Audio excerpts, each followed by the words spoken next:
Hi, beautiful people. Thank you so much for tuning in. Okay, this video is for those that are just starting to treat their hearing loss. You've gone to the audiologist, you've had the extensive assessment I talk about in my book, Hearing Loss Solutions. It's free.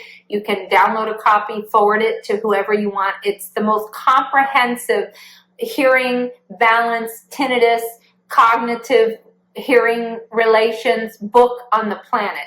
I'm biased, but it is. It's a bunch of frequently asked questions that I've received over the last decade from 10,000 plus patients, plus should ask questions that are, from my perspective as an expert in audiology and passionate about it, what you should be asking that will help get you good answers and a better outcome. This is for those that your loved one just started treating their hearing loss, or it's you. And what I experienced a lot with my patients was they didn't like to do a lot. Oh, they had waited to treat their hearing loss and they had isolated so much. They didn't like noisy restaurants anymore or crowds, and they didn't put two and two together that it was because they were not able to hear in those situations. They just thought it was too loud. Well, now we're in a situation where we fix the hearing loss. We don't cure it, but we can help it significantly. And now they have the ability to get back in those situations, yet they've withdrawn. I always gave the homework to my patients that I found had no other ways of getting out or interest or hobbies. I asked them what they used to like to do.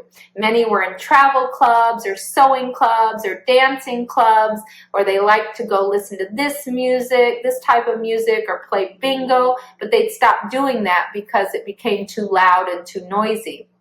So I would give them homework and say, okay, by our follow-up next week, I want you to come back with 3 hobbies that you want to do and 3 communities that gather for that. Now, they would come back and they would have their 3 things they like to do, and then I would send them back to the follow-up and have them at least make contact with one of them. And most of the patients got back into bingo once a week, or the sewing club, or their neighborhood social they started doing again. But I ask them to do this because their situation's different. They're not going to have the same experience of not being able to hear and therefore feeling isolated or dumb. So many of my beautiful patients would say they felt dumb in having to ask to repeat themselves, or for the person they were communicating with to repeat themselves. So just want to encourage you, you or a loved one, go take a look at what you enjoy and find a couple groups and make a 2-week goal for yourself to go check one out. Just one. Go check out bingo. You know, sit in the back of the room, see how you do. And if you're still struggling a little bit, if it's a big hall, go move up a little closer every week and see if it goes better.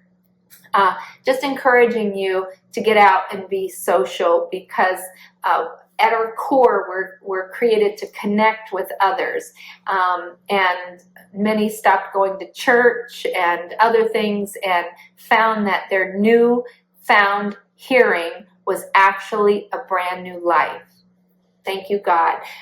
So that's the kind of encouragement I'd like to give you and your loved one, to go find what they enjoy doing and make an effort to go do one. Okay. Love you so much. Thank you. Feel free to share this with anyone and everyone. And wishing you happy, healthy hearing and balance. God bless you.